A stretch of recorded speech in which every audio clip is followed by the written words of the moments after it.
Nós precisamos começar a acreditar que dinheiro também é algo que eu vou saber lidar. As pessoas têm essa crença de que não sabem lidar com o dinheiro e deixa por isso. Deixa pela matemática da cabeça e pronto, e seguem a vida assim. Às vezes preferem até não olhar, né? Ao invés de encarar a sua realidade. Qual é o primeiro passo, assim, pra gente sair das dívidas, de fato? A gente precisa honrar com aquilo que a gente promete pra, de fato, prosperar. Porque a ideia de ter dinheiro não é só ter dinheiro, ter um número bancário lá, né? Na conta, ter um número verdinho ali bem positivo. Acho que a ideia de ter dinheiro é conseguir prosperar de alguma maneira. Então, por que pessoas que conseguem dinheiro fácil não conseguem manter o dinheiro? Pela questão, de fato, de não conseguir prosperar. Como é que tu indicaria pra uma pessoa realmente começar a guardar dinheiro? Mas eu queria saber antes dos maiores vilões financeiros, assim, dentro de casa. Miriane Mendes é especialista em finanças pessoais e educação financeira. E nesse episódio, conversamos sobre os caminhos para sair das dívidas, como desenvolver a mentalidade da riqueza e dar os primeiros passos rumo à prosperidade financeira. Eu quero ter 1 milhão na conta em 10 anos. Isso é uma meta. O quero ser rico é um objetivo. Sempre falo para os meus clientes que eles precisam ter a frase da meta deles. A frase da meta tem que ser composta por quanto, quando. Mas assim, na questão do comportamento financeiro das mulheres, quais são os maiores erros que tu vê e que elas fazem direto? Nós precisamos entender que 80% da nossa vida financeira vem de comportamento e 20% vem de número. E quando eu digo 20% vem de número, é inclusive o ganhar mais. Não adianta eu ganhar mais se eu não tenho um comportamento financeiro bom. Quais são as maiores crenças limitantes que tu vê na questão financeira das pessoas? Porque quando a gente coloca mais dinheiro para uma pessoa que tem hábito de criar dívida, ter dívida é hábito da pessoa também. E ela vai contrair mais dívidas. Passando aqui no comecinho do episódio para pedir para você se inscrever aqui no canal para apoiar esse meu projeto chamado Senso Comum Podcast. Eu me chamo Ângelo Bertier e esse meu projeto aqui é para ajudar vocês. Então comenta aqui nos comentários alguma dúvida, algum problema que você vem vivendo esses últimos anos, esses últimos dias, para que no próximo episódio eu traga um convidado que ele consiga responder essa sua dúvida ou o seu problema. E também, se você puder deixar um gostei nesse vídeo, eu vou ficar muito grato, porque é dessa forma que eu consigo visualizar que vocês estão curtindo esse meu projeto. Então bora lá pro episódio.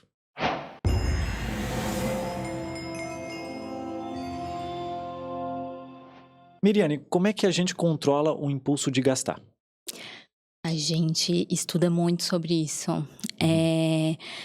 Controlar o impulso não é algo muito fácil quando eu me coloco no ambiente do meu impulso o tempo inteiro. Controlar o impulso, ele precisa vir antes de eu estar nesse ambiente. Por exemplo, se teu impulso é, eu vou para barzinho com os meus amigos e lá eu não consigo parar de gastar, não consigo dizer não. O impulso, ele tem que vir, o controlar o impulso, ele tem que vir antes. Eu preciso dizer não antes de ir no barzinho.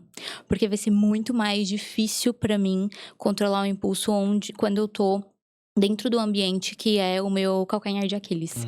Eu preciso entender qual é o meu impulso e não me colocar naquela posição o tempo inteiro. Porque senão não vou conseguir, nós somos humanos. Então, agir no emocional é muito... A gente age muito mais no emocional do que no racional. E dizer não na hora que a gente tá ali, na hora que aquilo que é o meu calcanhar de Aquiles está junto comigo, é muito mais difícil do que de fato eu falo não antes. Então tem que preparar o racional antes. É tipo aquela questão de ir pro supermercado com fome? Exatamente. Tu tem que controlar essa tua fome, come um pãozinho antes de ir, e Isso ali tu vai no mesmo. supermercado, porque todo mundo aqui já fez, né? De ir no mercado com fome ou com sede. Eu e minha esposa, a gente tem uma coisa incrível. Quando eu e ela estamos com muita sede, a gente compra um monte de bebida, assim, bem desnecessário, bem desnecessário. E aí, quando a gente tá com muita fome, a gente compra um monte de doce, um monte de besteira. E a gente fala, cara, vamos comer antes de ir pro mercado, vamos beber antes de ir pro mercado. E a gente sempre faz isso, a gente sempre se enrola. E aí é questão de comportamento. E eu não quero só tocar no assunto, que tipo de investimento a gente tem que fazer, porque isso daí a gente vai chover no molhado, porém a gente vai falar sobre isso também.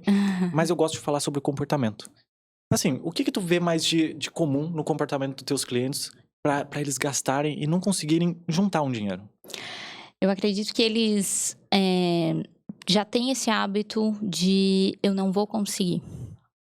Na cabeça das pessoas, as pessoas não vão conseguir entender sobre dinheiro, elas não vão conseguir falar de dinheiro. E quanto mais eu acredito nisso, menos eu de fato vou conseguir fazer isso. Eu falo para os meus clientes o seguinte: se o teu sonho é fazer uma viagem, Tu precisa acreditar que tu vai chegar nessa viagem. Porque se tu não acreditar naquilo, de fato, tu nunca vai correr atrás de uma passagem aérea, tu nunca vai correr atrás de um Airbnb, de um hotel, enfim. Então, nós precisamos começar a acreditar que dinheiro também é algo que eu vou saber lidar.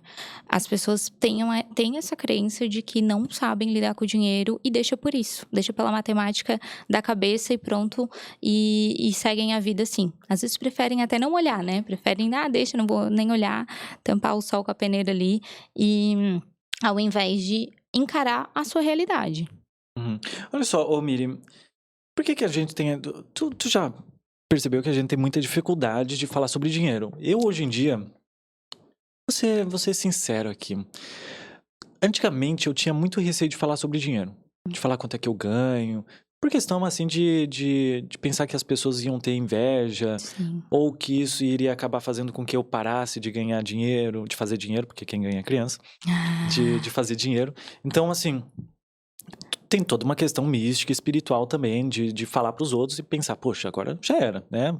Tem até aqueles olhinhos lá, né, que o pessoal compra pra contra inveja, né? Mas, hoje em dia, eu vejo que, não que seja besteira, mas eu via aquilo lá como um tabu e também ao meu redor, no meu contexto social também, as pessoas que viviam comigo, elas também tinham essa vergonha. Quando eu perguntava, claro, em alguns momentos fora de contexto, eu perguntava quanto é que eles ganhavam e eles se sentiam meio tipo, atacado. Mesmo eu falando de uma forma boa e até mesmo a gente tocando no assunto de fazer dinheiro. Sim.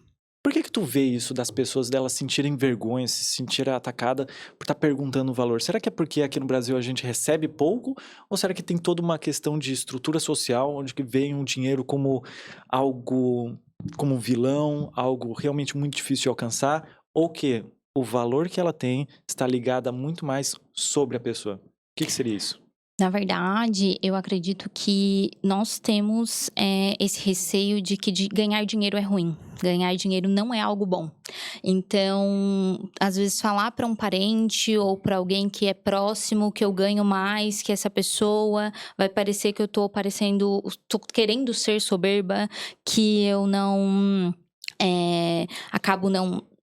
É normal essas coisas de querer mostrar que tem um dinheiro, né? Mas normalmente as pessoas, elas... É algo simples, porque é que mexe com o ego, Isso. sabe? Mexe bastante com o ego das pessoas.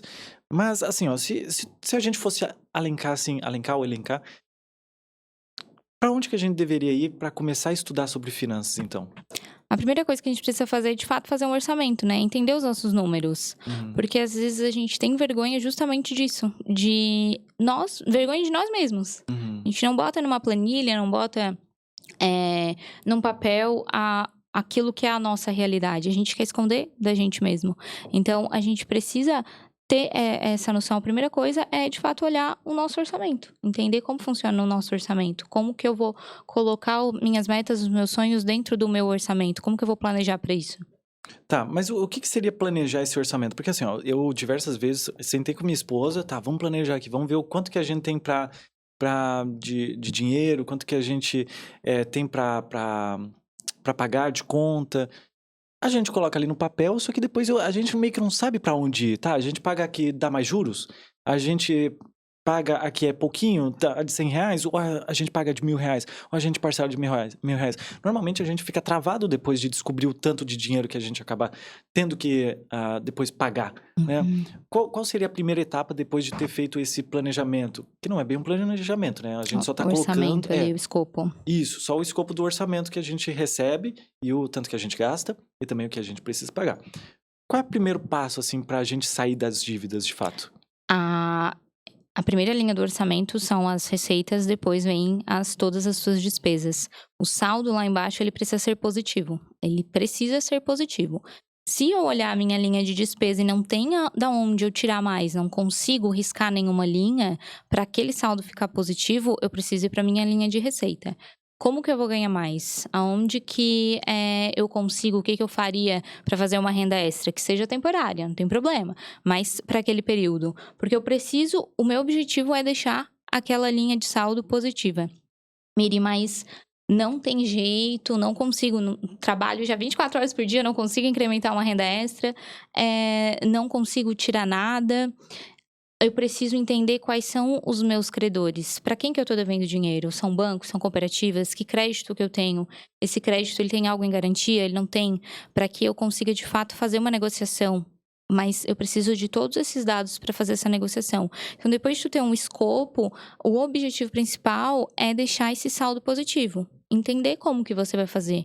Num casamento, conversar, né, entre o casal de fato, porque também é um tabu falar de dinheiro no casamento. Então, conversar, não precisa ser um momento chato, pode ser um jantar, pode ser alguma coisa legal, mas de fato falarem sobre e juntos tentarem chegar num saldo positivo.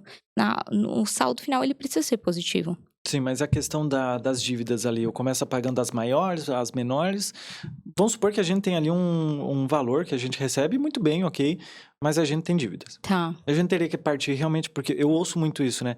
Tem que pagar as que no final do mês tem mais juros. É realmente isso? Porque na minha cabeça, assim, ó, eu vou deixando aquela ali caducar, que na maioria das pessoas, elas pensam isso. Inclusive, a gente tem que falar sobre essa questão de caducar, porque eu descobri uma coisa no banco inacreditável, que se a gente paga aquele negócio com um valor, tava R$1.000, eles te dão R$500 de desconto, tu tá negativado lá no banco praticamente. Tu tem que pagar aquela dívida de fato. De qualquer maneira. Nossa, isso é muito louco, eu não sabia disso, tá, gente? Mas eu quero saber, assim, de fato a gente tem que pagar essas com juros mais altos, ou a gente pode pagar com aquelas lá que tá... Poxa, assim, ó, às vezes a de juros maior tá 500 a parcela. E a juros menorzinho ali, ó, que é um valor menor, tá R$100. Eu realmente deveria pagar de R$500? Qual é a tua visão sobre isso? Vai enquadrar dentro, de fato, do teu orçamento. Porque, às vezes, o juro maior não é necessariamente a dívida que mais precisa ser paga. Porque o meu juro maior, ele pode estar em um crédito pessoal, por exemplo. E o meu juro menor pode estar no CDC do meu veículo, no meu crédito de veículo. Meu veículo está alienado naquela dívida. Se eu não pagar 3 parcelas, o banco pode tomar. Então, por isso que depois de fazer um orçamento, a gente precisa entender quem é o nosso credor. Quem é o nosso credor? É banco? É cooperativa? São terceiros? São pessoas que, de fato, né, às vezes pedem dinheiro emprestado para alguém, para algum familiar e não quer deixar de pagar. Então, entender quais são as suas prioridades. E dentro das suas prioridades, elas precisam estar... Não é só valor, não é só valor de parcela ou valor de saldo de devedor. Não é só taxa de juros. É entender também quem é o credor e qual é a tua prioridade de pagamento. Tá, e assim, ó, na questão de... Vamos entrar na parte de caducar. Porque o brasileiro, ele gosta disso, né? Deixa eu caducar esses R$3.000 aí pra depois virar uns R$500. E caduca mesmo e acaba... Nossa, é muito louco. Tem uma parcela da minha esposa lá que era uns R$2.000. E juro pra ti, tá? Foi pra uns R$17. Acredito. R$17? Como é que um bagulho... Como é que... Não, sério, eu realmente não sei como é que funciona esse negócio de valores pra um negócio de R$2.000 vir pra R$17. De verdade, assim, é inacreditável. Mas a questão de esperar caducar um valor, ser correto não é. Né? A gente tem que honrar a dívida que a gente faz, eu acredito muito nisso. Claro, em cima do teu contexto, a tua oportunidade de fazer esse pagamento. Lá no futuro, se tu conseguir, pague. Mas seria sensato realmente deixar caducar? O que isso iria prejudicar na gente? Primeira parte é exatamente essa. A gente precisa honrar com aquilo que a gente promete para de fato prosperar. Porque a ideia de ter dinheiro não é só ter dinheiro, ter um número bancário lá, né, na conta, ter um número verdinho ali bem positivo. Acho que a ideia de ter dinheiro é conseguir prosperar de alguma maneira. Então, por que pessoas que conseguem dinheiro fácil não conseguem manter o dinheiro? Pela questão, de fato, de não conseguir prosperar. Mas a questão do caducar, a dívida ela fica lá com restritivo de qualquer maneira. Tu pode, depois de 5 anos, o banco ele perde ele não pode mais te cobrar, mas ela não caduca, ela continua lá, o restritivo ele continua lá. Só que existe uma coisa chamada feirão, né? Feirão do Serasa, feirão de negociação bancária. Inclusive, o mês de novembro é o mês de negociar dívida, que são os meses dos feirões, Bom assim. saber, bom saber. Já vou até colocar aqui novembro. Aí. Com certeza, muito bom. Tá. Novembro é o mês de ganhar esse desconto aí, né? Um percentual grande. E muitas pessoas têm dívida que, inclusive tem cases de... A dívida era R$1.000, pagou por R$17. A dívida era um valor muito maior e acaba ganhando até 93% de desconto. Só que o restritivo, ele fica lá. Sim. Tá, mas ainda compensa fazer esse feirão? Compensa. Mas esse feirão, ele paga esse restritivo também? Ele paga dívida, você está sem dívida, mas você tem tá. restritivo no banco. Então, se você quiser Uhum. financiar alguma outra coisa, o banco ele não é obrigado a te dar o crédito. Então, ele vai fazer toda uma análise. Entendi, tá legal. Então é mais questão de realmente esperar ali para que tu tenha uma nova oportunidade. Claro que, como eu falei, né, o contexto da pessoa. Quanto é que Exato. ela recebe? Vale a pena esperar caducar? Isso. Vale a pena entrar num feirão? Porque assim, ó, uma das coisas que eu sei é que eu não vou falar a maioria, mas uma grande parte dos milionários e dos ricos realmente, eles não se importam de estar negativo, tá? Eles estão ali negativo, mas eles estão fazendo dinheiro com o próprio banco. Tá? Eu não sei como é que eu consigo explicar isso, mas eu sei que eles realmente não se importam muito de estar no negativo. Só que é aquela questão, né? O quanto isso vai favorecer a pessoa de estar no negativo mesmo? Porque depois a gente não consegue fazer uma compra, não consegue fazer alguma coisa com a família. E falando em família e fazer alguma coisa com ela, a gente tá falando do futuro. E normalmente, lá no futuro, as pessoas falam, poxa, faz uma reserva de emergência. Eu ouço bastante isso. Só que assim, o que seria uma reserva de emergência ideal? Porque, poxa, somos brasileiros, vivemos aí com, acho que o salário mínimo é 1.500, 1.600, alguma coisa assim. Isso aí. E poxa, fazer uma reserva de emergência, tirando 10% do teu salário, uma reserva de emergência normalmente é de 6 meses, então aí eu chutaria o quê? Uns 7, 8, 9 mil reais para ter guardado? É complexo, é desafiador. Como é que tu indicaria para uma pessoa realmente começar a guardar dinheiro? Então, vamos voltar lá para o orçamento. Aquele saldo ele precisa ser positivo de alguma maneira. Isso. Se eu ganho um valor, um salário mínimo, e eu sei que aquele salário mínimo não vai pagar as minhas despesas, eu preciso fazer uma renda extra. Eu preciso olhar para minha receita também. Não dá para olhar só para as despesas. O que importa no orçamento é aquele saldo ser positivo. A gente transformar ele num saldo positivo. E a reserva de emergência, ela é justamente para não ocorrer durante o mês algo que vai acabar com o meu orçamento. Porque eu vou poder tirar da minha reserva. Então, meu orçamento ele vai continuar sendo a mesma coisa, mesmo que o pneu furou, mesmo que a geladeira queimou, porque eu vou ter dinheiro lá dentro da minha reserva. Só que essa reserva ela tem que ser construída. Eu não preciso ter reserva de emergência de 12 meses de hoje para amanhã. Só que também não adianta eu gastar 50 reais, porque só 50 não vai fazer diferença. Então, eu preciso ir colocando que seja 50 reais por mês em algum lugar, guardar como se fosse de fato uma conta, pagar uma conta todos os meses para mim mesma, para que eu construa a reserva. Porque se eu for depender de colocar num mês só o valor total da minha reserva, eu nunca vou construir reserva. Eu preciso ir pouquinho a pouquinho, parceladinho. Tá, e tu acha que realmente faz uma diferença, assim? O pessoal fala muito, né? Poxa, se tu não tem 10% do teu salário para investir, tu pode juntar ali uns 2 reais, uns 20 reais, uns 10 reais.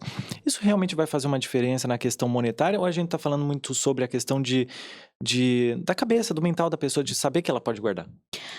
Eu acho que vai fazer diferença nas duas coisas. Porque no monetário a gente tem o juro composto, que vai ajudar a gente em qualquer valor que a gente coloca. Hoje a taxa Selic tá alta, então a renda fixa tá pagando legal.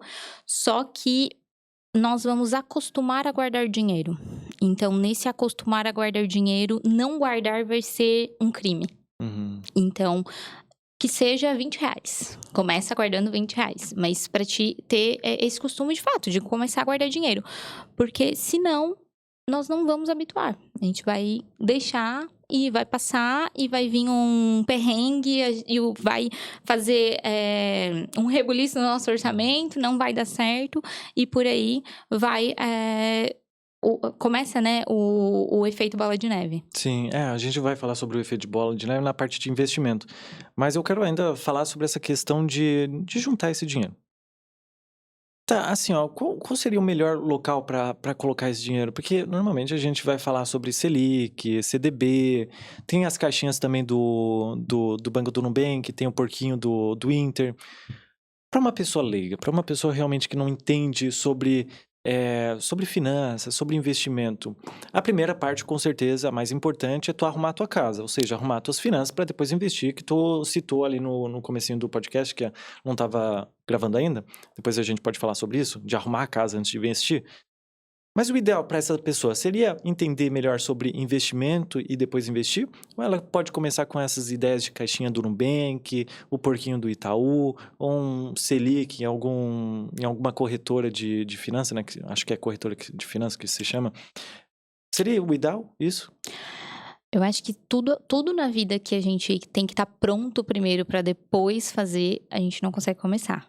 Então, investimento é a mesma coisa. Abre a conta lá no banco que mais seja assertivo para você. Investe num CDB bancário que pague 100% CDI. Só lê isso, 100% CDI. Pronto, tá ótimo. Pode investir. E com liquidez diária, né? Então, 100% CDI com liquidez diária. Já pode investir lá. Caixinha do Nubank, porquinho do Inter. Tudo isso faz parte da renda fixa. E a gente está num período que a renda fixa está pagando bem. Então, só de ver o valorzinho crescendo lá já vai dar um ânimo de começar a guardar dinheiro. Já vai dar vontade de começar a guardar mais dinheiro. É leigo, não tem tempo, às vezes, porque na correria não tem tempo para ficar estudando sobre investimento o tempo inteiro. Vai lá e faz uma caixinha do Nubank, que tá ótimo. Visual, rápida, fácil, mas começa a investir já. Quando a gente fala de liquidez diária, a gente tá falando que tu é remunerado com os juros ali no dia, não Quando é? a gente fala de liquidez diária, a gente tá falando que se eu coloquei R$10 hoje, quero tirar hoje, eu consigo tirar hoje. Tá. Sim. Que é a Selic, normalmente ela faz isso também, se eu não me engano. E o Exatamente, CDB, as tesouro. caixinhas, né, que faz tudo isso daí. Normalmente, quando a gente fala de investimentos mais arriscados, são aqueles lá que a gente tem que tirar no horário certo, que aí depois de alguns dias Deixa ele cai travado. na tua conta. Só que assim, são todos eles que dão jurinhos por dia? Que Nem todos dão jurinhos por dia, mas Aham. esses que a gente comentou, sim, são remunerados diariamente. Tá, então seria melhor a pessoa que não conhece nada começar por essas caixinhas aí bem tranquilo. Isso, é bem Tá. tranquilo porque tá pagando legal, tá pagando bem e a gente vê aquilo crescendo todos os dias, vai motivar a guardar mais dinheiro. Bacana. Tá, mas a parte agora de estudo, que eu gosto de entender mais a fundo a questão de, por onde eu começo? Se a pessoa quer entender mais sobre finanças, ela tem que ler um livro, ela tem que ver um curso, ela tem que ser autodidata. Tem o livro da Mente Milionária, que é muito bom. Como é que é? O meu preferido, Segredos da Mente Milionária. Segredos da Mente Milionária, muito bom. E eu li também, fantástico. Muito interessante, recomendo para todo mundo, tá? Eu acho que eu vou deixar o link aqui na descrição do vídeo da Amazon, aí vocês compram lá pelo meu link, já ajuda também, tá? É o Segredo da Mente Milionária. Muito Isso. bom, vale bastante a pena para a questão de entender como é que funciona a nossa mente na questão financeira. Tá, mas tu acha que seria interessante então a gente começar por um livro, começar por uma videoaula? O que tu acha interessante para a pessoa começar a entender sobre finanças? Hoje é tão gratuito, né? Então a gente tem YouTube, que dá pra começar, a gente tem livro, né? Porque as pessoas elas gostam muito de dar desculpa, porque tudo é muito caro, porque eu não tenho tempo. Mas um livro custa R$30, acho que esse deve estar 35 na Amazon. E 10 minutos por dia já vai fazer diferença. E 10 minutos por dia a gente fica rolando feed bem tranquilo, até mais que isso. Então, vem dessa questão de desculpa. E qualquer coisa que a gente fizer pra melhorar o nosso intelectual, assistir um vídeo no YouTube ou, de fato, ler um livro, já vai fazer a gente ter mais conhecimento hoje do que eu tinha ontem. Então, já vai fazer diferença na minha vida. Sim, mas caso a gente queira se aprofundar um pouquinho mais, vale realmente contratar alguém para que ele entenda novamente a palavra, contexto do meu financeiro dentro de casa? Ou a gente consegue fazer isso autodidata? O que tu acha melhor? Contratar alguém ou fazer isso no autodidatismo ali? Olha, vamos lá. A pessoa, ela tá com dívidas e ela chegou até ali. Tenta mais 2, 3 meses e vê que não consegue. Porque muitas vezes a pessoa, ela precisa de uma visão de fora. Daí. Ela precisa alguém que olhe pra ela não num tom emocional, que é como ela olha pra dentro da vida dela. Ela tá inserida naquele contexto, então ela vai olhar de forma mais emocional. E ela vai precisar realmente de contratar alguém pra ajudar a entender todo o contexto que ela vive, porque são coisas que são bizarras, que a gente fala e já muda todo o contexto de uma vida. Sim. Com certeza, né? Tem toda essa parte, né, de um contexto da vida inteira da pessoa, né? E eu queria falar sobre essa questão da vida da pessoa, de como é que ela chegou nessa questão de uma responsabilidade financeira, que normalmente tá incutida na questão da sociedade em si, né? Que não é ensinado e tudo mais. Mas eu queria saber antes dos maiores vilões financeiros, assim, dentro de casa. Seria realmente necessário cortar o cafezinho, cortar a minha HBO que eu não uso ali, uso esporadicamente para ver sei lá, um Rick and Morty da vida? É realmente necessário cortar tudo isso para que a gente gere uma renda lá no futuro? Ou tá muito mais ligado à nossa capacidade de entender que o problema realmente sou eu e, na verdade, não o que eu tô assistindo? Tá ligado mais na questão de entender o que de fato a gente tá contribuindo com as nossas finanças mês a mês. Uhum. A HBO, ela é, sei lá, R$17 por mês. Será que esse É. R$17 por mês vai fazer diferença? Claro, se não assiste, corta a HBO, não Uhum. tem problema, também é um caminho. Mas nós precisamos olhar para o orçamento financeiro como um todo, não é só para a parte de despesas, a gente precisa olhar para a parte de receita também, entender como que eu posso ganhar mais. Porque vai chegar um momento que a inflação vai comer o nosso salário, então eu preciso saber como ganhar mais também, eu preciso exercitar isso. Óbvio que de início, quando eu chego com o financeiro, a minha casa não está arrumada, a minha casa eu tô devendo, tô no inadimplente, tô no saldo negativo, eu preciso antes cortar tudo que eu consigo, né? O cafezinho, ele vai ter que ser cortado também, que seja por um período. Mas se eu sempre ficar só cortando algo, a inflação, ela vai me pegar em algum momento, vai pegar o nosso salário em algum momento. Então, a gente precisa também exercitar no como ganhar mais. Se é uma promoção dentro do meu emprego, eu vou estudar sobre outra coisa, vou abrir uma empresa, enfim. Mas olhar para as despesas faz parte, pode ser um pouco até mais momentâneo. Porém, olhar para as receitas vai fazer você exercitar essa questão do sempre ter essa diferença de saldo maior. Uhum. A gente sempre fala sobre essa questão de renda extra, só que novamente, né, eu sei que eu tô chovendo no molhado, mas a gente tem que entender muito bem o que tá acontecendo na nossa vida, se a gente realmente consegue colocar uma renda extra, o que eu genuinamente acredito, porque se tu dormir tarde, cara, tu consegue fazer uma renda extra aí com o YouTube. Vou até dar algumas dicas pra vocês. Vocês conseguem fazer dinheiro com TikTok. Vocês nem necessariamente precisam sair por aí dançando no TikTok. Eu tô falando de conteúdo. Procurem assim no YouTube, ó, canal Dark, tá? Ou canal sem mostrar o rosto, ou TikTok Dark, página do Facebook. Todas essas formas vocês conseguem fazer dinheiro dentro de casa por 1 ou 2 horinhas no teu dia. É bem simples não, né? Tu precisa estudar. Trabalhar Precisa também. trabalhar. Então o dinheiro não vai cair na tua mão assim do nada, tá? Você precisa fazer acontecer. Então, caso você queira, procura sobre essas questões.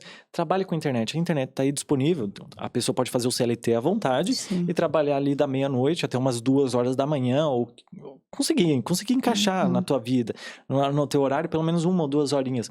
Claro que no comecinho vai ser bem complicado, né? Vai ser bem desafiador tu mudar totalmente tua rotina para você acrescentar novos estudos sobre o YouTube, sobre página do Facebook, porque essas coisas realmente dão dinheiro, tá? Dão dinheiro. É só você saber o que tá fazendo e principalmente estudar bastante, que tem muito conteúdo de graça na internet. Só que aí eu chego nessa parte de conteúdo de graça na internet.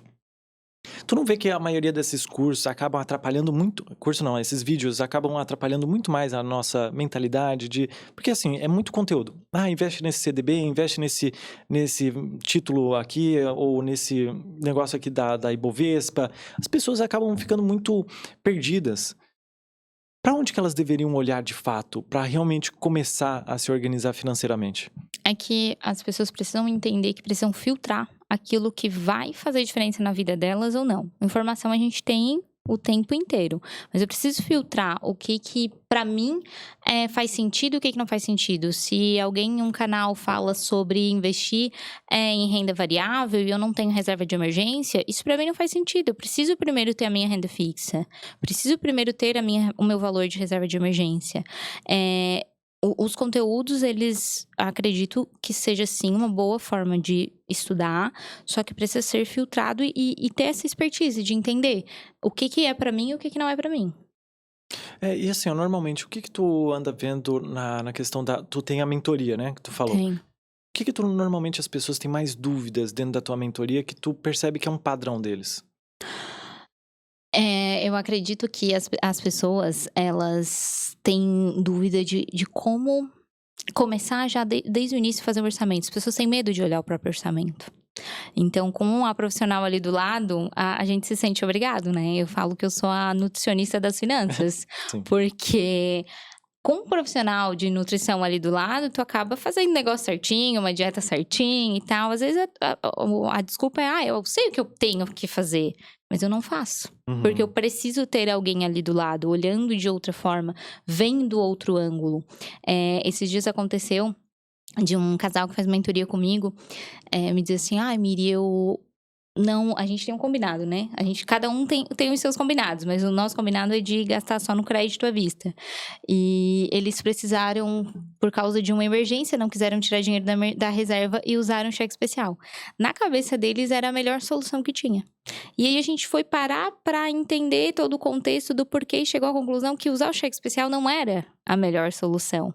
Mas por que eles tiveram essa decisão? Porque na hora do nervoso, porque na hora da emoção, eu vou sempre buscar, meu cérebro não quer gastar energia, então eu vou sempre buscar os hábitos antigos. Eu sempre vou buscar aquilo que para mim é mais viável naquele momento, emocionalmente falando. Então a maior dificuldade das pessoas dentro das finanças que chega muito para mim é, de fato, nessas coisas básicas, ter muito apego ao meu hábito antigo e não conseguir desvincular desse hábito. Interessante que tu falou agora de casal, porque eu quero abordar sobre isso. Porque assim, bom, somos indivíduos e com certeza a gente vai se relacionar com pessoas completamente ou até quase parecidas com a gente, mas diferentes. Sim. Eu posso ser muito compulsivo e sair por aí comprando um monte de coisa e minha esposa não, ou vice-versa. Ou os dois são bem mão de vaca. Ou os dois são bem mão aberta e saem por aí gastando. Mas vamos falar daquele casal que tá querendo estudar, só que um deles está meio relaxado, de lado, ele não quer se interessar por muito com isso. E tem a outra pessoa ali, em contrapartida, querendo enriquecer, querendo fazer sua renda, querendo fazer dar certo. E ela percebe que o outro não tá indo por esse caminho também. Seria interessante esse casal tentar olhar de uma forma mais ampla e tentar organizar suas finanças juntos? Ou um pode seguir e o outro que acabe seguindo através do exemplo? Acredito que daí, nesse caso, esse casal ele vai se distanciar. Não tem como não se distanciar. É importante ter conversa. O que quer realmente estudar, ir atrás, ele precisa deixar claro pro que não quer, que é importante pra ele. Porque quando a gente tá num casamento, a gente não faz só aquilo que a gente quer, a gente faz aquilo que é importante pro contexto do casamento também, né? Então, a conversa precisa vir e eles precisam chegar num meio termo. O casal, ele precisa agir como se fosse um time jogando pro mesmo lado. Não dá pra um ir pra um lado e outro ir para o outro. Senão, o casal junto, ele não vai prosperar. E quando eu falo isso, eu não tô dizendo que as finanças precisam estar juntas. A conta tem que ser uma conta só. Mas as metas, o olhar, ele precisa ser para um lugar direcionado. É a mesma coisa um casal, um quer ter filho e o outro não quer ter filho. Não vai dar certo. Em algum momento isso vai doer. Então a questão financeira também é assim. A gente precisa conversar e chegar no meio termo. Não preciso ter a conta conjunta, não preciso ter o mesmo cartão de crédito, mas eu preciso entender qual é a próxima meta do casal. Olha só, eu gostei que tu falou de metas, porque a gente aqui tá falando de objetivos a chegar, né? E como a gente tá falando sobre finanças, pelo menos eu percebo na minha rotina assim, financeira, né? Quando a gente vai lá e resolve mostrar os números e ver o que a gente tem para pagar, ou assim, quanto que eu tenho que deixar guardadinho ali, mas para que eu tô guardando dinheiro? Sabe, por que eu tenho que guardar esse negócio de emergência? Bom, emergência a gente sabe, aconteceu alguma coisa, o carro quebrou, alguém ficou doente, ok, beleza. Mas quando a gente não tem um objetivo para juntar dinheiro, tu não acha que fica... Bom, com certeza fica muito mais difícil pra gente tentar juntar esse dinheiro. A gente necessariamente precisa ter metas ou a gente só pode guardar por guardar? É muito difícil um ser humano conseguir guardar por guardar. Não, acho que não existe essa possibilidade. Ele pode guardar para reserva financeira, que ele não sabe com o que ele vai usar, mas ele tem uma meta ali, a reserva financeira. Ele pode guardar para a liberdade financeira dele, ele não sabe quando ele vai utilizar, mas ele está guardando para a liberdade financeira. Então, ter meta é o que faz a gente conseguir visualizar um pouquinho o longo prazo, que a gente já tem essa dificuldade, somos imediatistas. Então, ter meta é extremamente necessário e tem que ter meta, não objetivo, né? Eu brinco com os meus clientes isso. Não dá pra ter objetivo, tem que ter meta. Porque quando eu tenho um objetivo, imagina que eu falo assim pra ti hoje, ó, eu quero ser rica. E tu pode falar a mesma coisa pra mim, mas o quanto é ser rica pra mim e o quanto é ser rica pra ti? Eu não tô falando nada quando eu falo quero ser rica. Preciso dizer o que eu preciso pra ser rica. Eu quero ter 1 milhão na conta em 10 anos. Isso é uma meta. O quero ser rica é um objetivo. Então, eu sempre falo para os meus clientes que eles precisam ter a frase da meta deles. A frase da meta tem que ser composta por quanto, quando. Quando a gente estava na escola, a professora dava um trabalho, a gente só fazia o trabalho lá no último dia, no prazo final. É rara a pessoa que diz que não, que faria antes. Mas por quê? Porque a gente precisa ter prazo. Então, a minha meta de vida é viajar. Sonho em conhecer o Chile. Chile tem que ir no frio, né? Pra ver a neve. com certeza. Então, agosto, né? Ou julho, agosto, enfim. Não consigo ir ano que vem. Então, vai ser julho, agosto de 2027. Beleza? Mas eu tenho que ter esse número. Eu tenho que ter o quanto eu vou juntar pra ir pro Chile. Porque senão, eu não consigo entender que eu tô guardando hoje pra algo melhor no futuro. Sim, é questão de comportamento, né? E aí eu quero entrar nessa parte do comportamental, que tu falou pra mim ali no off, que tu ia se formar em psicologia, e eu tô me formando em psicologia. A gente sabe que o comportamento manda muito na questão financeira. Sim. E tu me falou ali antes da gente entrar no podcast que o comportamento vem primeiro. Eu gostaria que tu falasse mais sobre essa questão do porquê que o comportamento ele rege tanto a questão financeira mais do que propriamente estudar sobre dinheiro, sobre finanças, sobre investimento. O que o comportamento tem a ver com a questão do dinheiro? Quando a gente fala de finanças, a gente já quer saber de número. E daí já linka um negócio chato, né? Porque número é chato, planilha é chato, não quero abrir planilha, enfim. Mas nós precisamos entender que 80% da nossa vida financeira vem de comportamento e 20% vem de número. E quando eu digo 20% vem de número, é inclusive o ganhar mais. Não adianta eu ganhar mais se eu não tenho um comportamento financeiro bom. Então, tudo aquilo que a gente coloca dentro de uma planilha, ele vem de comportamento financeiro. Se eu saio demais no final de semana, se eu acabo gastando demais no lazer, ele é um comportamento financeiro. Por isso que eu preciso me atentar primeiro nos meus hábitos e daí depois entender a minha questão numérica. Por que quando uma pessoa está endividada, a solução não é mais dinheiro? Nunca vai ser mais dinheiro. Porque quando a gente coloca mais dinheiro para uma pessoa que tem hábito de criar dívida, ter dívida é hábito da pessoa também. E ela vai contrair mais dívidas. Nós precisamos primeiro melhorar o comportamento dela e aos pouquinhos inserindo mais dinheiro.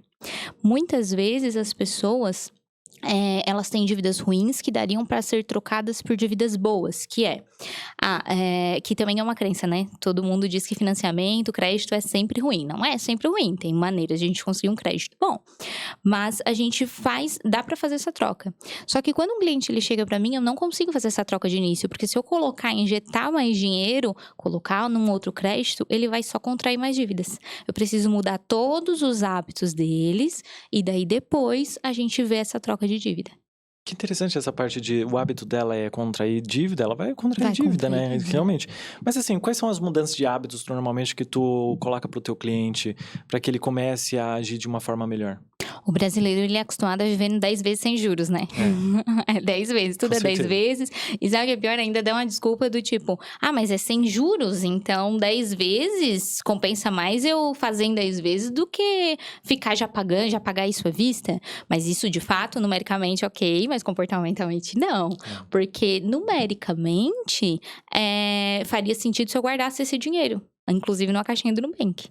Se eu guardasse esse dinheiro, eu ia ter o valor muito maior do que a dívida que eu contraí. Mas não acontece isso na prática. A gente não guarda o dinheiro. A gente vai lá e gasta com outra coisa. Então, de fato, não vale a pena. Vale mais a pena comprar à vista. Sim, com certeza. Tu falou sobre essa questão de tirar o dinheiro. Eu quero falar sobre isso porque eu tenho um exemplo meu, que eu tava investindo ali, falei pra Miri no comecinho do podcast, que eu fui me aventurar assim, nessa questão de financeiros, né, de investimento, e eu investi ali no HCTR11, eu investi um bom dinheiro, tá, a ponto de ele fazer aquele bola de neve do Warren Buffett, eu não sei se é Buffett ou Buffett o nome dele, mas enfim. E aí eu consegui, através do dividendos dele, comprar a nova cota, então ele ficava numa bola de neve, eu deixei o dinheiro ali e ele comprava novas cotas para mim. Só que aí eu tive que tirar o dinheiro, né, por uma ocasião que aconteceu de eu ter ficado sem dinheiro, ter que tirar na queda. Só que assim, normalmente as pessoas elas não vão estar investindo num título ou num título de papel, que eu acho que se fala assim, normalmente vai estar ali na caixinha. Porque assim, a minha teoria da conspiração que eu gosto bastante é, se eu vejo aquele dinheiro, eu vou querer tirar, tá? Seria interessante, então, a gente ter outro banco, olha isso, tá? Eu vou fazer tu entender. Seria interessante a gente ter outro banco, a gente colocar todo esse dinheiro lá, fazer aquela automação de que todo o dinheiro que eu recebo nessa conta vai diretamente pro porquinho ou pra caixinha, que tem como fazer isso, é só ir atrás. E aí eu apago esse aplicativo ou quebro o cartão e nunca mais uso. Porque assim, a gente tem que controlar a nossa mentalidade. Porque se eu vejo o mesmo dinheiro que tá ali no porquinho e o dinheiro que eu gasto lá em cima do débito, eu vou olhar para aquele ali quando tiver lá uns R$10 no débito e vou falar, cara, eu vou ter que usar. Vou ter que usar do porquinho.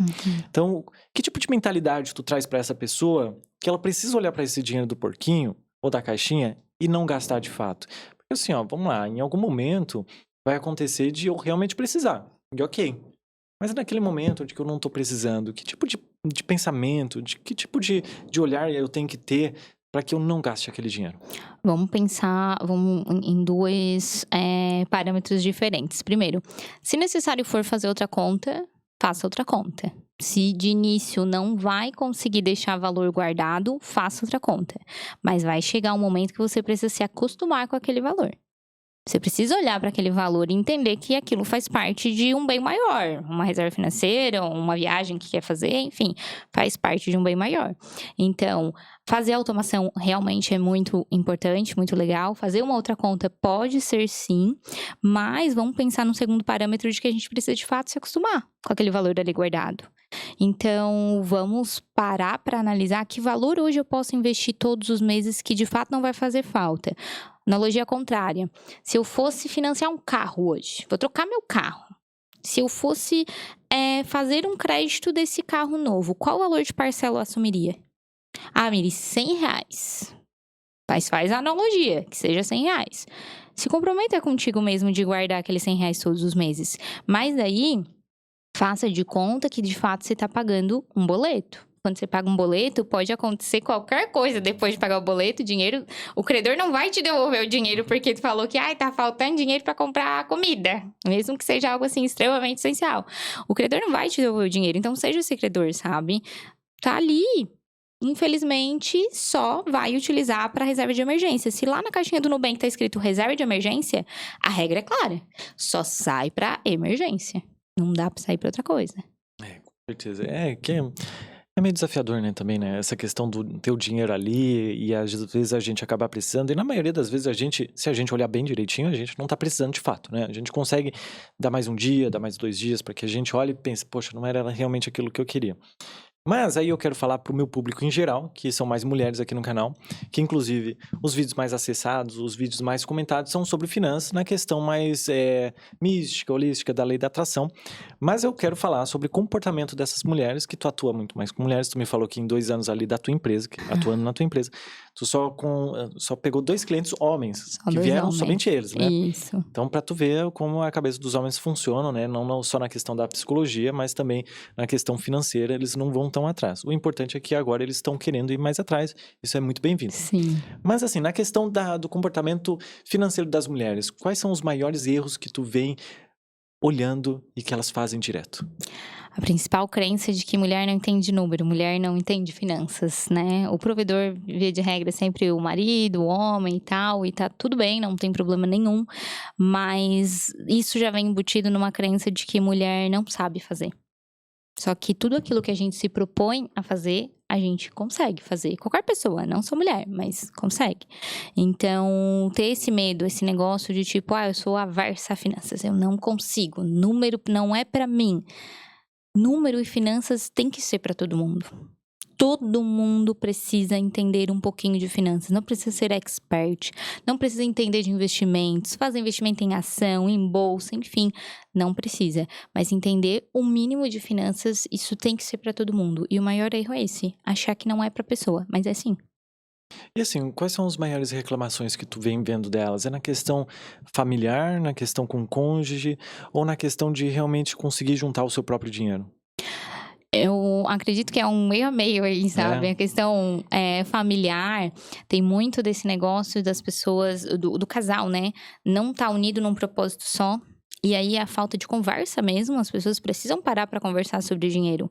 Se eu não falo pro meu marido qual é o meu próximo anseio financeiro, ele não tem a obrigação de saber. E ao contrário também, ele precisa me dizer o que ele pretende, qual a próxima meta dele. Então, o casal, ele acaba não conversando sobre dinheiro, o homem foge muito dessa conversa, mas acaba não enxergando que é pior Acho que quanto mais tempo leva para ter essa conversa, mais triste fica essa conversa.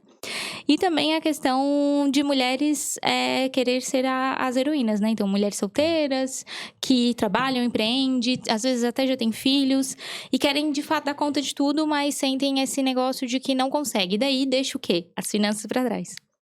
E quando vai correr atrás, pode ser que não é um caso perdido, nenhum caso é perdido. A gente pode dar jeito em tudo. Só que pode ser que vai levar muito mais tempo para recompor do que poderia acontecer se viesse atrás antes. Com certeza. E assim, tu me falou que tu tem alguns métodos. Tu tem o método 3PF, que eu gostaria que tu falasse sobre ele um pouquinho mais. E também tu tem a tua mentoria. Isso. Eu queria que tu...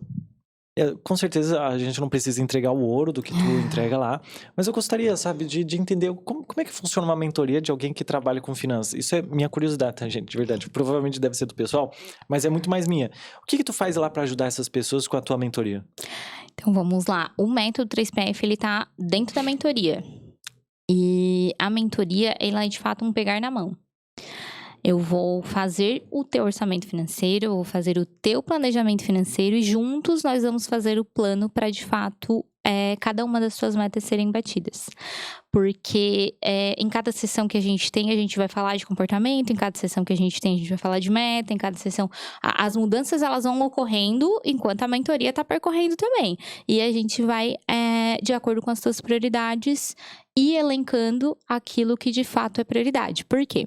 Porque um cliente, ele pode chegar para mim e dizer que a prioridade dele, endividado, mas a prioridade dele é casar.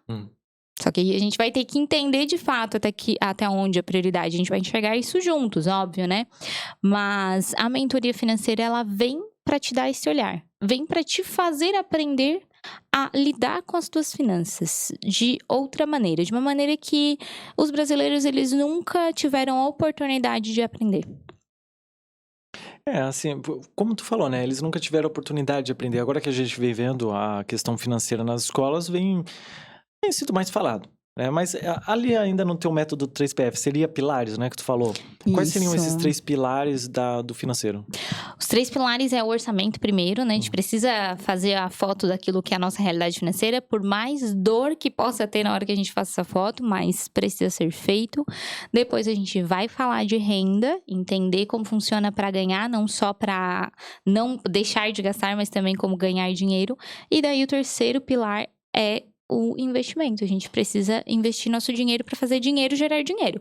Mas para isso eu preciso primeiro entender meu orçamento, entender como eu ganho mais e daí depois começar a investir o dinheiro. Só que assim, não querendo falar dos teus clientes nem nada, mas tu pode dar exemplos deles.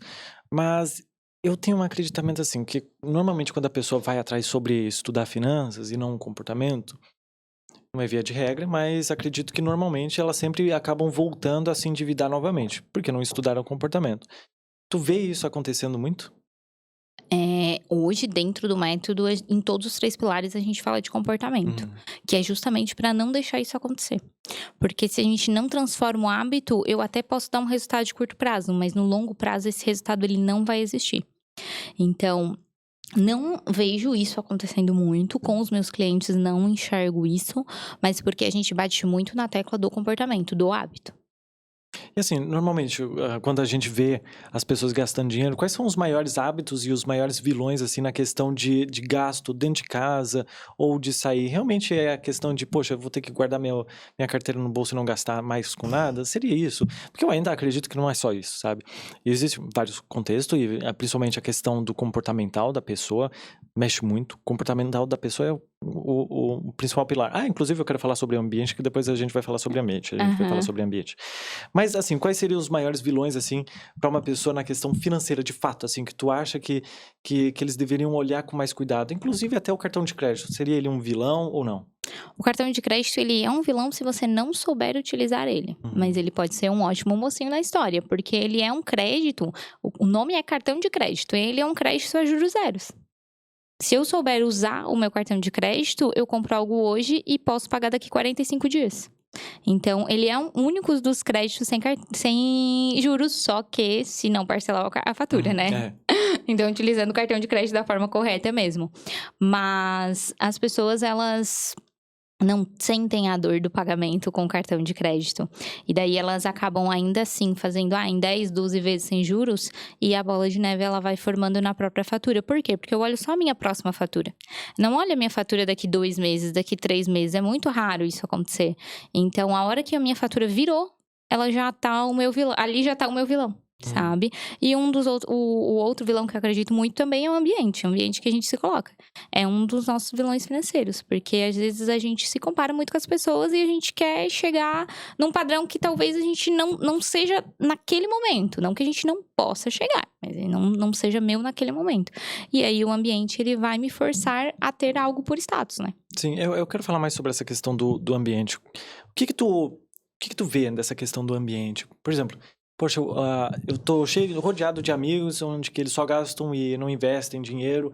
Esse daí é o meu ambiente, esse daí vai ser a minha média, mas como é que eu consigo modelar esse meu ambiente para que eu consiga começar a olhar para a finança de um jeito melhor? Eu teria que ser expulso, sair desse ambiente, ou só com a minha mentalidade eu consigo ficar inserido ali na frente desses meus 5 amigos e continuar da mesma forma? Como é que tu vê isso? O ambiente, ele vai te moldar muito. Então, infelizmente, às vezes você vai ter que dizer não para alguns ambientes se você quer se reposicionar diante de algo, de alguma coisa. E estar com pessoas que só vão pra festa, gastam muito, não que é errado. Se tá de acordo com aquilo que você quer viver, tá tudo bem. Só que se não tá de acordo, eu tô gastando mais do que eu deveria porque eu tô naquele ambiente, se eu me coloco naquele ambiente, é mais difícil dizer não. Então, eu preciso estar fora daquele ambiente. O ambiente, ele vai te moldar. Com certeza. Ele não tem como fugir do ambiente. Principalmente o digital, onde que a gente acaba gastando muito mais. Porque hoje em dia, normalmente, a gente meio que deu uma parada, assim, não por completo, de ir em loja física comprar as coisas. Normalmente, a gente sempre vai sei lá, numa Amazon, ou numa Shopee, ou na Shein, e para gastar todo o teu dinheiro, né? E normalmente a gente pensa que aquilo que a gente tá gastando, a gente tá investindo em si mesmo, né? É que nem achar que carro seria investimento, né? Na verdade, nem tanto. Investimento é só para questão de translado, para que você consiga sair com a tua família. Aí sim, eu acho que é um investimento, mas fora da questão financeira, né? Com certeza. Falando em ativos assim que a gente acha que é um ativo, que na verdade é só um depreciador do nosso investimento, né? Assim por dizer. Tu vê realmente assim que normalmente um carro ou uma casa financiada, realmente a gente deveria olhar com mais cuidado, ou realmente dependendo se a gente tá numa situação financeira ok, a gente pode fazer isso à vontade? Eu acredito que o primeiro carro, tu precisa muito dele, tu pode financiar. Mas daí, a partir do segundo, tu já tem que fazer o contrário, guardar dinheiro primeiro e daí depois acabar comprando ou trocando. Porque o carro, além dos juros que você vai pagar, ele vai depreciar. Você nunca mais vai vender esse carro por um valor, pelo valor que você pagou, ainda mais se a gente calcular o juro em cima. Então, é necessidade, é extrema necessidade. Eu preciso muito para ir trabalhar. Então, é um financiamento que, de todos, não é o dos mais caros, não é o mais barato, mas também tá ali intermediário, não tem problema fazer. Mas se for por algo mais status, do tipo, nossa, fulano trocou de carro, eu preciso também, aí é bom rever, sabe? Porque o dinheiro, ele tem 3 funções na nossa vida. A primeira função do dinheiro é, de fato, deixar a gente seguro. E aí vem o carro que eu realmente preciso. Não preciso para trabalhar. A questão da minha segurança, eu preciso disso. Então, ele é o primeiro patamar ali do dinheiro. E daí depois, em segundo lugar, é para realizar os nossos sonhos. Aí, se eu tô financiando um carro que, na verdade, faz parte do meu sonho e não da minha segurança, eu preciso ter certeza de que toda parte da minha segurança tá cumprida. E se tá cumprida, a minha reserva de emergência tá feita, eu não preciso financiar um carro. Eu posso, de fato, fazer a troca dele à vista. Procurar... o carro, ele vai sempre depreciar, diferente do imóvel, né? O imóvel, dependendo muito da taxa de juros que você consiga, ele não é um financiamento ruim, que é o que eu falei da crença de todo mundo achar que todo crédito é ruim. Não é, todo crédito não é ruim, tem bastante gente fazendo patrimônio em cima de crédito, em cima do dinheiro do banco. Só que isso tem que ser calculado. Um financiamento, Minha Casa Minha Vida, estava saindo há uns 3, 4 anos atrás, uma taxa de 7% ao ano, dependendo do enquadramento, dava até 4% ao ano. Hoje, a Selic, que é a taxa mãe, que é a taxa que decide o quanto eu vou ganhar, na maioria dos investimentos, tá 15%. Então, quem financiou um apartamento há 3 anos atrás está pagando 7, e se tem o dinheiro guardado, está rendendo a 15. Isso é fazer dinheiro em cima de dinheiro. Então, nem todo crédito ele é ruim, só que ele precisa ser analisado. E o imóvel, ao contrário do automóvel, vai valorizar. Então, se for financiar algo que seja um imóvel, que também vai ser a taxa de juros mais barata que vai existir hoje na nossa economia. Mas, sempre com esse cálculo, sabe? Com esse olhar de entender. Porque também não adianta eu ter o dinheiro e ao invés de pagar, financiar, porque o financiamento ele vai ser bom, numericamente falando, mas ao invés de eu ficar com esse dinheiro, eu gastar. Daí entra o comportamental, de eu não poder fazer isso também. Tem que agir, de fato, com expertise. Que interessante essa tua parte do financiamento. Gostei. E também me lembrou de uma coisa. Eu já ouvi falar, eu achei bem interessante. Te confesso que até brilhou meus olhos, não pra mim, porque eu não sou um cara cheio de dívida. Mas assim, as pessoas normalmente falam assim, poxa, por que tu não pede um empréstimo pra pagar todas essas tuas dívidas? E aí eu fiquei pensando, cara, que ideia genial. Porque na minha cabeça isso funcionaria muito bem. Por exemplo, se eu tenho lá uma dívida de 5 mil e peço um empréstimo de 5 mil, será que não valeria mais a pena ou a gente teria que fazer uma conta? Aí a gente teria que fazer uma conta e entender quais são as suas dívidas. Porque se a tua dívida ela é uma dívida sem juros, eu vou pegar uma dívida sem juros e vou colocar juros em cima. Verdade, né? Verdade. Sabe? Agora, se a tua dívida, ela já é um juro ruim, que eu peguei numa parte da economia que a taxa estava muito alta, tipo agora, né? E daqui a pouco essa taxa baixa, eu consigo refinanciar por um valor mais barato, eu tô trocando uma dívida ruim por uma dívida boa. Dá pra fazer também. Só que aí a gente precisa entender qual é a tua dívida. Nem toda dívida dá pra fazer isso, mas também não tem nada, existe uma regra, sabe? A gente precisa entender qual o caso. Ah, tá. Realmente faz sentido. É que quando chega na parte de números, assim, eu fico bem louco, assim. Tu sabe, né? Eu acabei de te contar ali antes de começar o podcast que eu sou horrível, assim, com o nome. Inclusive, a gente falou que seria uma crença. É verdade, vamos falar sobre crenças limitantes, então, já que eu toquei nesse assunto. Porque, assim, a gente sabe que crenças, elas são... normalmente acontece lá no tempo de criança, mas também as crenças limitantes acontecem na vida adulta, que não é muito falado. Normalmente a gente fala mais na questão da criança, que é onde que acontece normalmente. Mas assim, quais são as maiores crenças limitantes que tu vê na questão financeira das pessoas? Eu não sei lidar com dinheiro. Sou muito ruim com isso. É muito grande, sabe? Dinheiro é sujo, dinheiro é pra quem fez coisa errada. Dinheiro não dá em árvore, dinheiro não dá em árvore é muito, né? Todo mundo usa. Todo mundo usa. Então, essas são as maiores. Mas aí, tudo isso a gente tá relacionando dinheiro com algo ruim. E a gente não quer coisa ruim na nossa vida. Se eu relaciono sempre dinheiro com algo ruim, eu não vou aceitar ter dinheiro comigo. E não é nem uma questão de coach motivacional, sabe? É uma questão de que dinheiro ele é um meio de troca. Antigamente era escambo. Então, você pintava a casa, eu tinha arroz. Ou eu queria que você pintasse a minha casa, ou a gente não fazia troca. Então, botaram o dinheiro ali no meio pra fazer essa troca, pra girar a economia. Só que, então, cada vez que eu entrego o meu dinheiro em troca de algo, eu digo que eu prefiro a outra coisa ao invés do meu dinheiro. E quanto mais eu relaciono dinheiro com algo ruim, eu relaciono a outra coisa com algo bom. Então, eu vou estar sempre fazendo essa troca. Sim. E normalmente como é que tu consegue auxiliar essas pessoas a quebrarem essas crenças limitantes? Normalmente a pessoa vai ter que ir lá no psicólogo para tentar resolver isso, ou um psicanalista, ou tu consegue auxiliar ele para que ele não veja desse jeito de que o dinheiro é ruim, de que o dinheiro não nasce em árvore? Tem casos sim que a gente manda para psicóloga, porque precisa, de fato, né? Mas aí a gente para pensar que hoje, como adulto, a pessoa já não pensa mais que o dinheiro, ele é ruim. Só que como ele muitas vezes decide pelo subconsciente, ele vai exercer com a crença dele. Então eu faço a pessoa parar pra pensar naquilo de fato que ela quer dizer. Quando a pessoa fala assim, que é muito comum, né? Minha vida é só pra pagar boleto. A pessoa, ela tá falando isso da boca pra fora, muitas vezes. Às vezes até pra entrar num contexto que tá todo mundo reclamando da vida, tá todo mundo falando mal de dinheiro e tal. A pessoa acaba falando justamente pra entrar no contexto. E aí, não percebe que essa fala pode ser ruim pra tua vida. Então, eu faço a pessoa sair um pouquinho lá do emocional dela e vamos conversando até chegar no racional pra entender de fato se é aquilo que ela acredita ou não. Realmente faz bastante sentido. Né? Realmente faz bastante sentido. Mas assim, ó, Miri, eu gosto de fazer essa pergunta, que assim, se tu tivesse um megafone assim pra falar pra todo mundo, do mundo inteiro, sobre a questão financeira, sobre como é que tu poderia ajudar as pessoas, de alguma forma assim, tu poderia ajudar as pessoas na questão financeira. O que tu falaria pra essas pessoas? O ponto inicial, de fato, para tudo na vida é estudar. A gente precisa estudar e aprender sobre finanças. Quando a gente tem alguém do nosso lado que já estudou, que já passou, ela acaba encurtando o caminho. Então, hoje é isso que a minha mentoria faz, sabe? A minha mentoria, ela vem para encurtar o caminho. As pessoas não têm tempo para ficar parando, para estudar, para ver curso, para entender. Até a gente comentou aqui, né, que o digital, ele é muito acessível, mas tem muita informação. Então, a pessoa às vezes não tem tempo nem para filtrar o que é bom, o que não é.